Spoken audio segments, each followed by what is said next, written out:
Juwan Brescacin of the Toronto Argonauts had a great catch up with you in the preseason in that shootout against Yeah. the Hamilton Tiger Cats up at Guelph. I know training camp up at Guelph was good for you guys, and you felt very strong about your team then. How do you feel about the Argos right now? I know you guys have been able to string together a couple of wins here, Wolfville, and then go on the road into Saskatchewan, all the rest. Yeah, I mean, I'm confident in my team and the players that we have. I still feel like, there's some things that we're figuring out, as far as our identity. And I think once those things start to click, it's gonna be real fun. But right now it's just, trying to put everything together. We've had some injuries, and not that, those are excuses for any of the losses, but it's part of the game, right? Mhm. So, certain guys have to step in, make plays, and I think we're on the right track.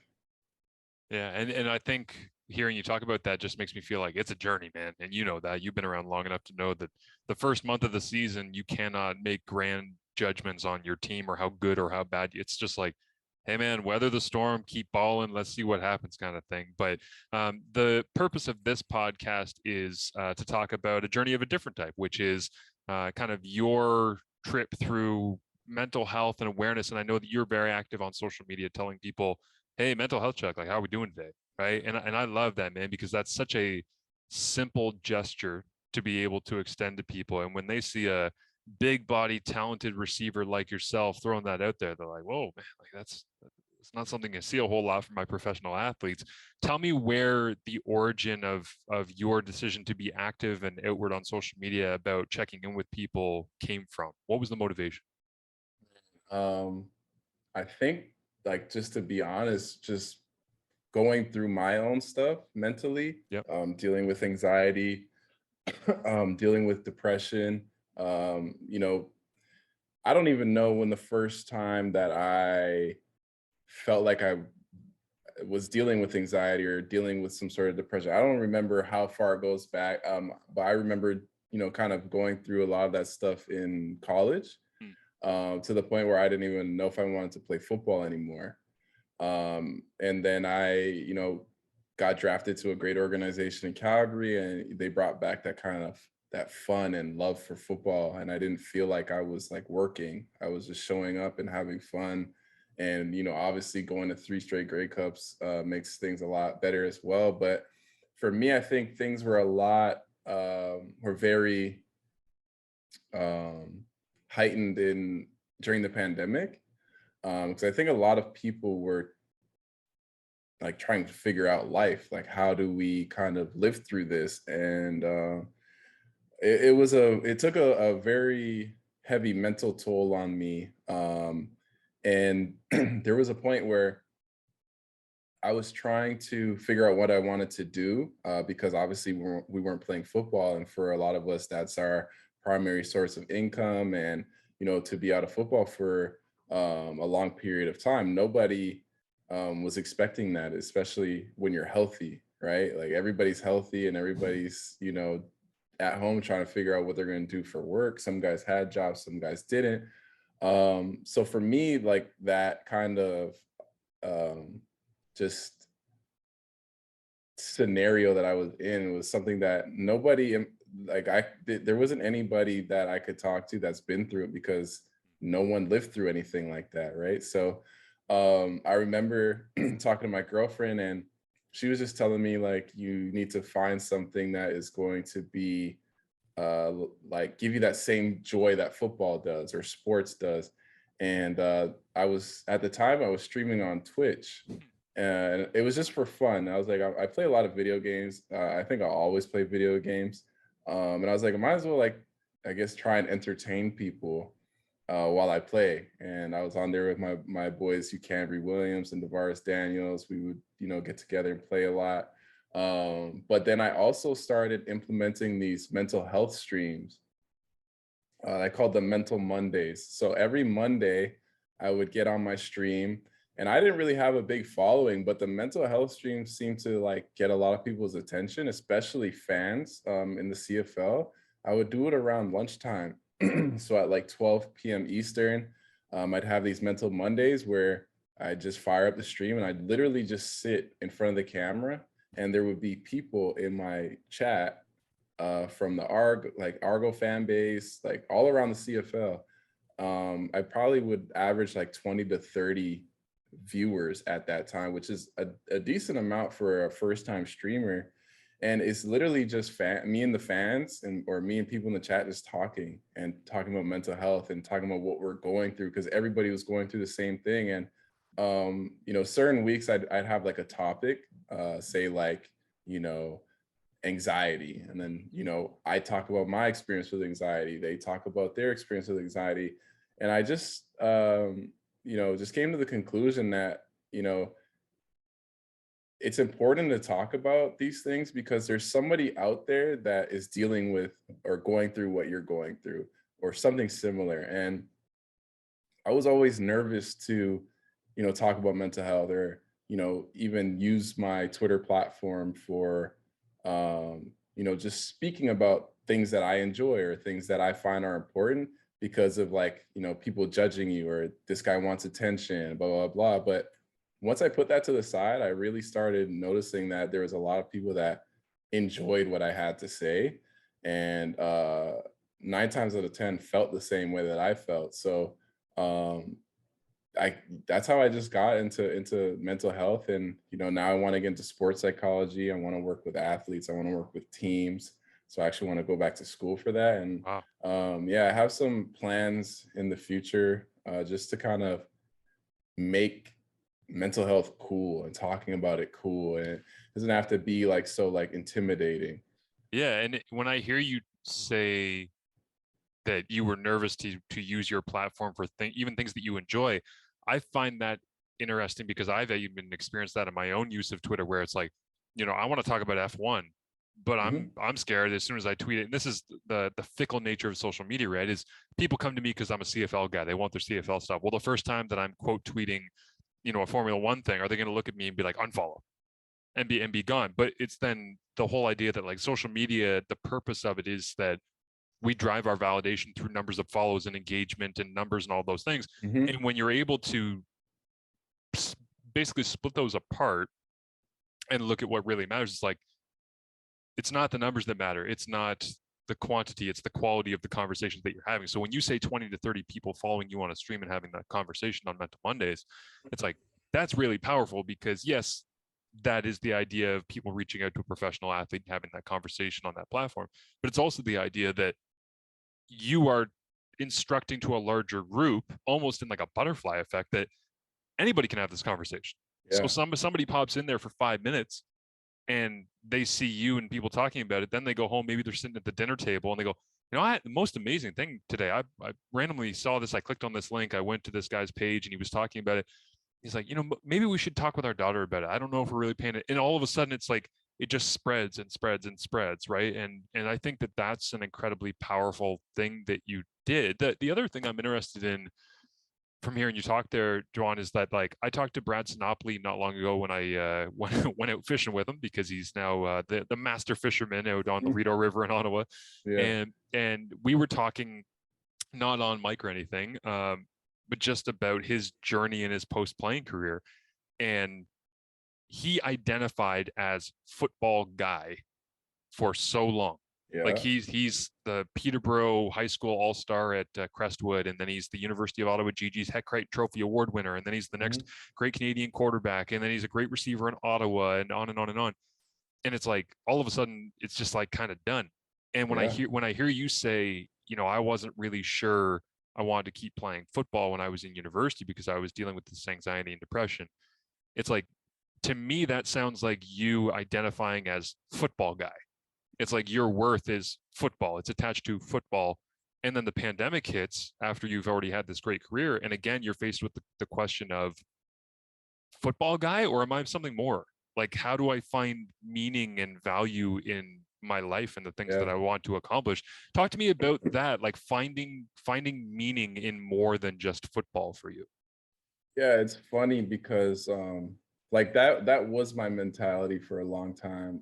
But I actually had the privilege of being in the locker room with a lot of great in Calgary, a lot of great veterans, Bakari Grant, Brandon Smith, Jamar Wall, Anthony Parker, guys that are like entrepreneurs, Emmanuel Davis. There's so many guys that have like their own businesses outside of football, and they made me start thinking just by having conversations with them, about investments and, being smart with my money and putting my money towards things that are going to grow because, we're playing the CFL. We're not making millions of dollars. Maybe over your career, you might hit that amount, but it's still money that can set you up for, a better life when you're done.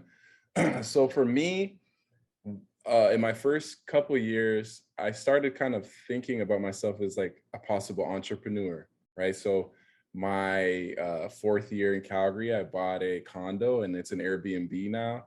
So, I had that entrepreneurial mindset, but I still didn't know exactly who I was, right? And I think it took something like the pandemic for me to soul search and figure out what I want to do. And I had the opportunity of working with Jonathan Hood at Ahead of the Game.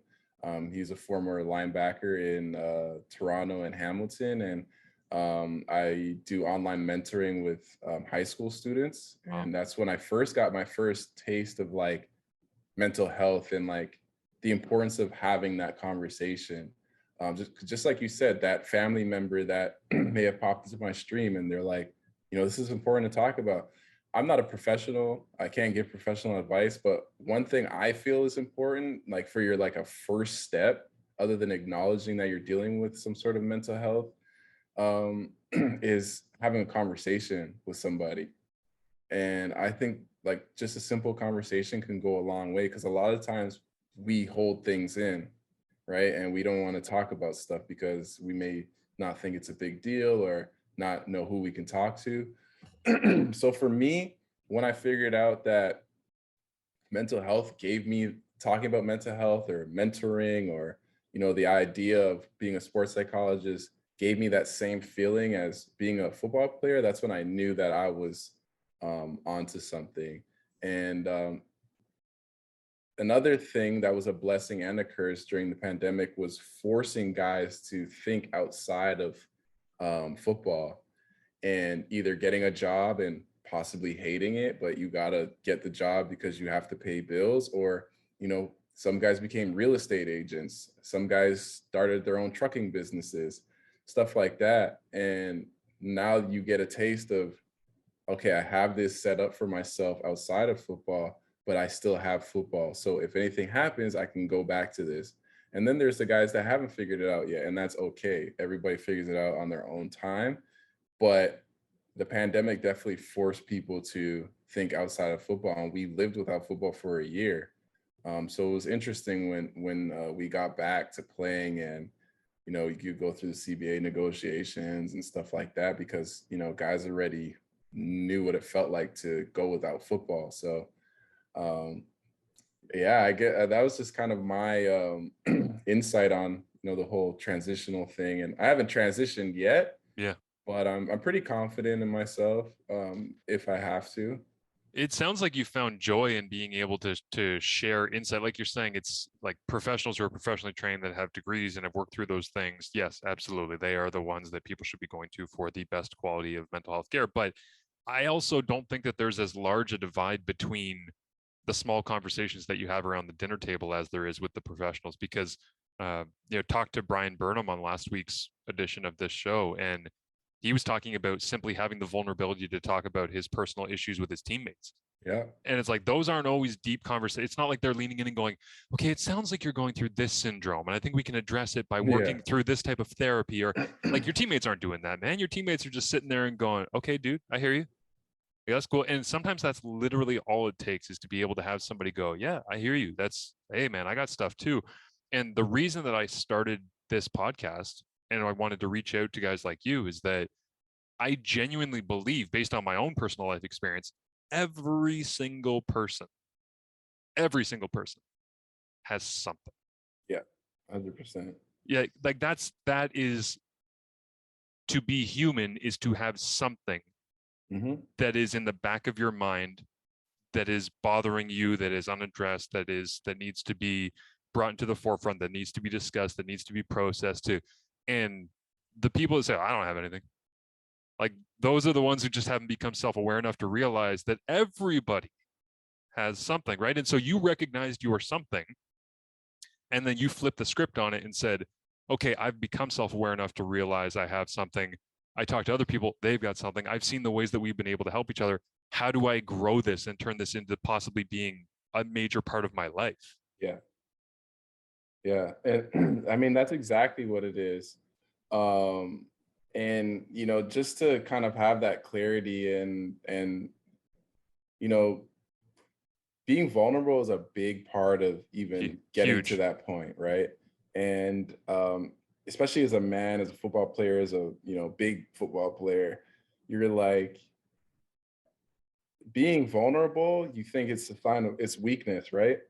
But for me, I feel like it's a sign of strength because you're putting yourself out there and you're putting yourself out there for people's criticism and for people to give their negative feedback on what you're doing.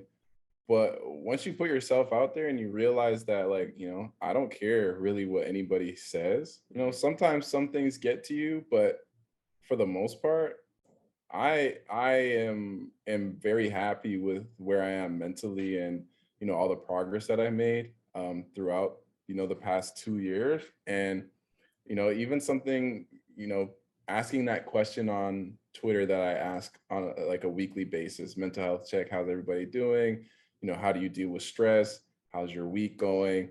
you know um it's me putting myself out there, Yep. and because most of the time I might be dealing with my own stuff, and hearing what other people are going through or having conversations with people on Twitter may get me through, say little things that I'm going through, or may get the other person through what they're going through. So I just overall think it's important to talk about.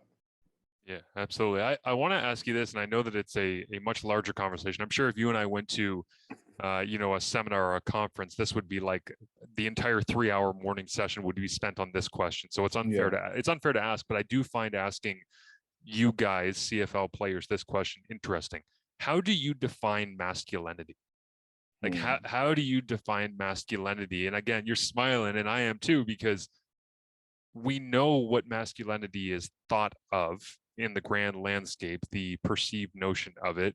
There's this masculinity, like capital M masculinity, that is applied to football. The pads go on, you're growling, you're spitting, you're, all those things that are just in movies.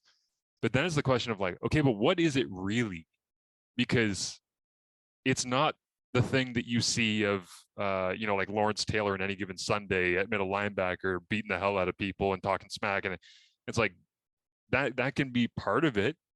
You're allowed to have that little piece on your man definition, if you will. Uh, but I wonder how you look at that, and how you, when you speak to even like a high school student athlete that's a male, like Yeah. how would you define masculinity to that kid? It's so tough. And honestly, like, I don't even think I can give a straightforward answer to Mm-hmm. that, because every characteristic that you can give to being masculine, you can also give that to, being feminine. And, you know, I I've had a lot of great male role models in my life that have, shaped me into who I am, but I've also been raised by a lot of strong women. So it's hard for me to say what's masculine and what's not, because some things that you may say is masculine, my great grandmother or my mother, they have those traits of being a hard worker, being a leader, whatever it may be. So I can't even really give a straightforward answer to that, because I don't really think there is one. Hmm. um in my opinion, like, I just feel like I'd be lying if I just made made something up. You No, know what I mean? I So respect that, and I actually like the answer because everybody has a different opinion on what that word means, and yeah. when you've been surrounded by feminine power and strength of will and character and it's funny because like those are things that we do associate with masculinity, but that's not mutually exclusive to men, obviously. Mm-hmm. And I find that to be like the term of toxic masculinity, right, is one that has come up and that has been Yeah. applied to a lot of issues that men put themselves into, whether it's drinking, drugs, sex, like whatever the vice is, you apply that to the way that men act. But in the same way that you're talking about that, like any of those vices are born out of things like ego, are born out of not caring about others, are born about lack of compassion, lack of empathy, lack of understanding. Like it's all of those things can be applied across the spectrum. So you're not wrong, Yeah. because any of these topics that we used to define, either the genders or non-binary gender descriptions, like it can be anywhere across the spectrum and be free flowing. And I think that honestly, your answer is an important point in that conversation, which is why do we even bother defining these things with concrete language then? I mean, I just think it's something that like, throughout mankind, society has made certain things masculine, certain things not masculine. Some of the baddest, you know, dirtiest dudes in the CFL are some of the most empathetic, sensitive, charismatic people in the locker room. You know what I mean? So if you knew that about them off the field, but you know, like this dude's, the most masculine person on the field, then it's like, well, I feel like those are conflicting opinions. Right. So, it just, if you're going based off of, just how somebody looks or how somebody acts when they're doing certain things, I don't think that's a good, like, um it's a fair, like, assessment on who they are. So yeah, that's a tough question. I've never actually been asked that, but I still stand with what I said as far Yeah. as like, I feel like there's no straightforward answer to that. And everybody's going to have their own view on masculinity based off their own personal experiences and, how they view the world. So I don't think there's a right or wrong answer. Yeah, yeah, I do love that, man. I love the perspective on it, which is certainly one of understanding and respecting the fact that you can approach that in all sorts of different ways. It doesn't really matter, right? I want to ask you before I get you out of here, what are the next steps for you in this journey that you've been on? Because obviously you mentioned you want to go back to school, possibly you want to be able to turn this into a post-playing career. From hearing you talk and the influence that I guarantee you have every time that you connect with a young man, woman, boy, girl, student athlete, scholar, like whatever it is, that has to fuel you in ways that are unique and inspirational to both you and them. So what do you want to turn this into? What is the vision in front of you right Um, See, me, I have to ground myself sometimes because I get these crazy ideas of, now? what I want to There's nothing wrong do. with dreaming, man. No, for sure. What I want to do, what I want to be. I think I want to get my master's. I want to get my master's in mental health counseling. So I, have the credentials to work with sports teams on top of, being an athlete, being a black male, being champion at a professional in a professional sports league. I think I have a lot of those things going for me, but I definitely the credentials, and I think I want to get to getting my doctorate in some sort of mental health, um, I don't know, certification. And I see myself potentially writing a book down the line, as a journalism major in college. So writing is fun for me. Interviewing people is fun for me. So I want to write a book. But then I don't know if you noticed on Twitter as well, I'm into, the crypto realm too. So those are my main things that I really enjoy that make me happy. And those are the two things that I'm going to stick with. So the mental health thing is very important for me. Crypto's fun. And, I just think that that's what it's about. Like once you're done, if you can, you know, have fun and make a living out of it, then like that's like the ideal life that I would like to live. Yeah. Um, but I think just giving back to athletes and being that like source of wisdom and just a place that they can come and talk to me, and have a judgment-free zone, and just get as, if I can just give as much back to the younger athletes, I feel like that would be, just great for me post football.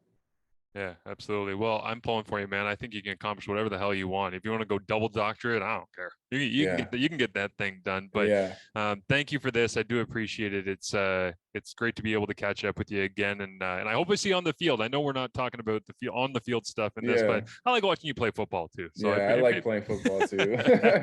it'd be nice to see you out there sooner rather than later. But thank you, man. I do appreciate it, and I know our listeners are going to really enjoy this. Awesome. Thank you for having me.